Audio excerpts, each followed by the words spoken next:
What if I told you that the money in your account does not exist, and that the system is designed to keep you working, borrowing, and enslaved for the rest of your life? Let me start at the beginning.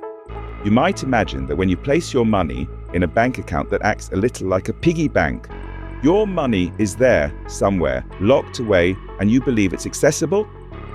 It's not.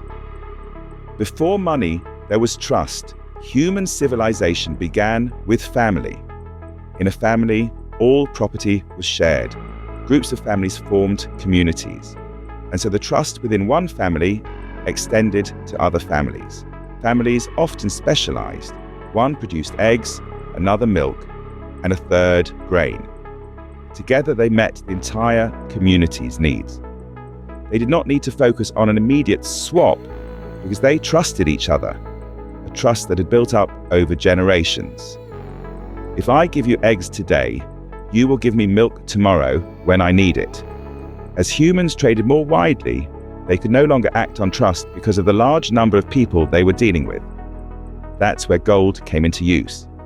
Because it is universally valued and easy to carry, it eliminates the need for records or trust. Eventually, the gold was stored in a bank, and the bank would issue a note recording the deposit. And over time, the note was used as a currency to avoid the need to carry the gold. But the banks fraudulently created notes for gold that did not exist. Why? Because they knew nobody could check. What developed was the idea of putting £100 into the bank, telling you that the money you had deposited was available for yourself, but taking £90 of your money and lending it to someone else without your permission. When this happens over and over again, money is literally magicked into existence. That is the origin of what is now called fractional reserve banking, fraud. Today, the gold has been replaced by meaningless strings of data on a computer. Money's existence is now solely backed by our belief in it, rather than being backed by gold. It is backed by faith that shopkeepers will keep on accepting it as payment, and that people will not demand all their money at the same time. Something that would cause the system to collapse. All this leaves us with no limits on how much money can be created. Banks can create as much money as they want, and they charge you interest for lending you the money they made up. And if you do not pay them back, they'll take your house. This is simply crazy. The amount of money circulating has exploded, but the amount of things you and I might want has not kept pace. And so the cost of a house, food, or pretty much anything else has increased dramatically. We call this inflation. When the price of your house increases, it's not good news. It is just inflation that makes it impossible for young people to get their own real home. But the dangerous effects of inflation are not just damaging to household finances, it threatens to undermine the entire financial system. The whole international network of banking will collapse very soon.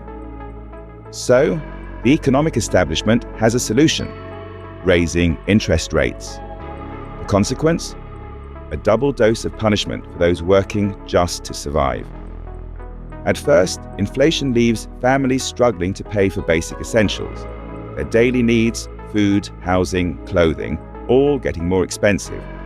To clamp down on its effects, what does the establishment do? Raise interest rates, so families are hit again. Mortgage payments rise, making it harder for families to put food on the table. The economic model is broken. People have become slaves to money. But this endless cycle of doom is not inevitable. There is a better way. It's not a new way, but a return to the truth. By looking back, we can see a path before money was corrupted. We can fix money. We can rebuild that trust by once more making it real. Money ought to be about meeting everyone's needs, including protecting nature. Using digital currency, we can limit money based on the number of people, and we can ensure everyone's needs are met. Everyone can have a meaningful job, a happy family, a real trusting community, food on the table, and a home that is theirs to keep. Surrounded by a stunning natural environment. The Manna journey is here to explain how.